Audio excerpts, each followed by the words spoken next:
Today, I will talk about the background of Jodo Buddhism.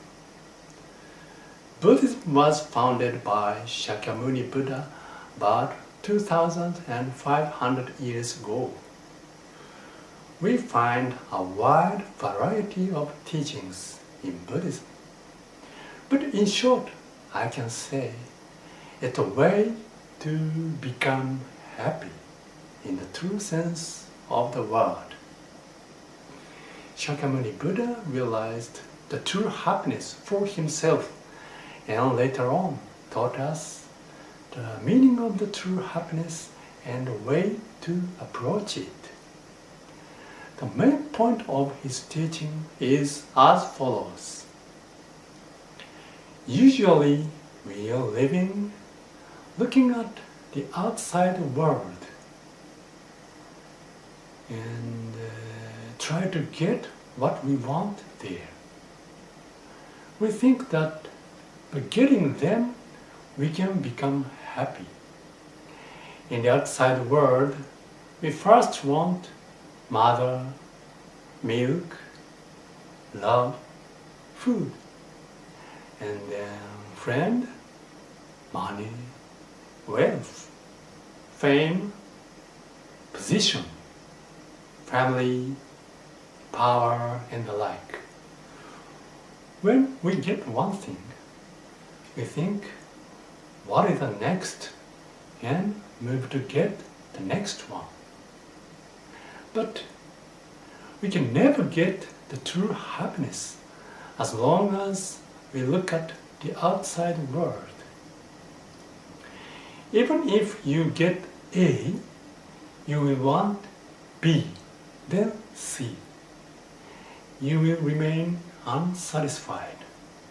You will want more. Where is D? Next E, F, G? You can never be satisfied. So stop looking at the outside world. Look at your inner world and control your mind and feeling. Live a simple life both in the outside and the inside. Only then you can realize the true happiness. This is the point of Buddha's teaching. According to the teaching, a lot of disciples of him renounced the world, became monks and nuns, and practiced meditation earnestly. A religious community was formed around Shakyamuni Buddha, where many disciples realized the true happiness that Shakyamuni Buddha talked about. Not only monks, but also a lot of lay people were led to the understanding of the truth of life. 500 years later, a great revolution took place in Buddhism. By that time, the vivid presence of Shakyamuni Buddha had been gradually lost. Meanwhile, Buddhist monks devoted all their time to meditation, psychological analysis, or philosophical study as before. Buddhism had become exclusively occupied by some groups of the specialists. People in general could have connection with Buddhism only through offerings or donations to the order. They were separated from the treasure of Buddhism. This separation of the people from Buddhism and their dissatisfaction with the situation raised the revolution. This is the Mahayana Buddhism movement. Mahayana Buddhism focuses on three themes. First, eternal Buddha. Shakyamuni Buddha passed away at the age of 80, but the eternal Buddha is leading and bringing blessings to people after Shakyamuni. Even ordinary people like us can receive the divine guidance of the eternal Buddha directly and obtain the true happiness without the mediation of the professional monks. Second, anyone can become a Buddha. The monks in the orders did not play the roles that Shakyamuni Buddha originally wanted them to do. He wanted to open the path through which anybody can become a Buddha. So, Mahayana Buddhism certainly realized Shakyamuni Buddha's original intention to save people.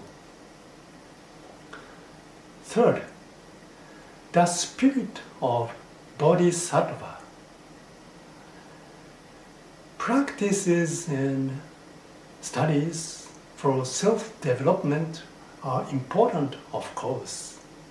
However, much more important thing is bring ourselves into contact with other people and lead them to the true happiness.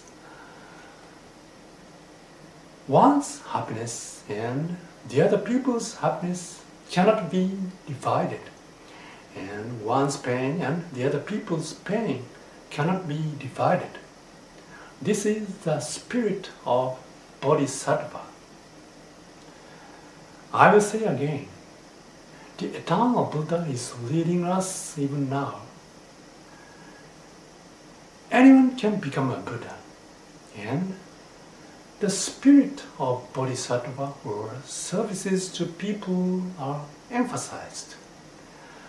Mahayana Buddhism is marked by these three themes, while the previous Buddhism was lacking in them all. In this new movement, the texts of Mahayana Buddhism played a major role. New ideas of Buddhism were included in those Mahayana sutras, which were compiled one after another. These texts gradually spread throughout East Asia, such as China, Korea, Tibet, Japan, and so forth. The texts of Jodo Buddhism were also compiled in India and Central Asia. Later on, along with the texts, the practice of Nembutsu, which is chanting the sacred name of Amida Buddha, spread in East Asia. In the 12th century, the second revolution occurred in Japan. At that time, 600 years had passed since Buddhism came to Japan. Honen Shonin, who is a founder of Japanese Jodo Buddhism, started to teach the most radical Mahayana. He says, anyone can be taken to the Buddha land if he or she merely chant the sacred name of Amida Buddha. This teaching and the practice spread over the people in all places in Japan. The longing for the Pure Land and the chanting the sacred name are all you need to do. No need of philosophical study, psychological analysis, or meditation practice.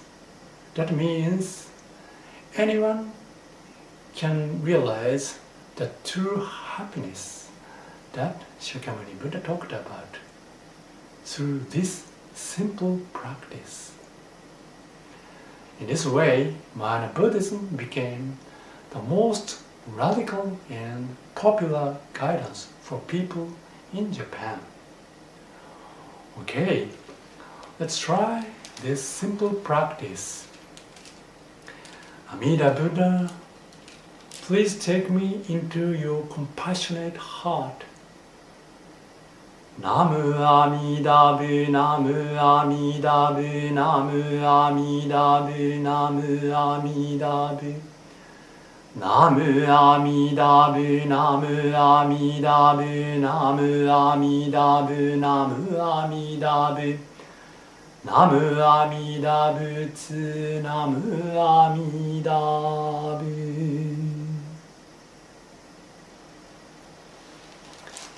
Thank you.